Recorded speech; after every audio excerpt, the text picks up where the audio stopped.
Yes, could I have a question of the floor manager? Certainly. You can direct it toward me if you want, and then I'll either the floor manager or the chairwoman. Floor manager, I'm somebody who voted for this legislation when it went into effect. And one of the reasons why I voted for it was because each municipality has its own different unique needs. And if I'm understanding this correctly, this legislation gave the town or the city the option to opt in or have one of these sites in their community. So they could opt in or out. But I do have a problem with the sunset clause. And the reason why I have a problem, these things have only been in existence for 6 months. Why such a quick exchange to get it to go another 2 years, is it? That's what I don't understand. Originally, it was only 2 years, the first bill. They took a long time to get the first one up. So we're about a year, we've already expended about a year of the 2 years.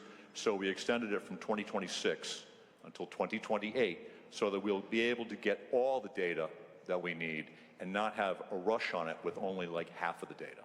So 2 years wouldn't be adequate enough time? Well, actually, it'll end up being 3, but in the original bill, we only had 2 years. Yeah, I disagree with that, Floor Manager. I think 3 years is enough to gain the data and see where these things should proceed forward.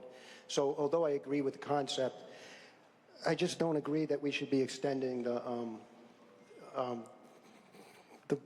sunset clause on it. Well, the sunset still comes up in 2028. That's where it sunsets. We just moved it, the end date, so we can get the data from 2026, next year, to 2028. So we have the 3 years to get all the data. And in 2028, we can then evaluate whether it's worked for us, hasn't worked for us, if it continues, or if we have to shut it down.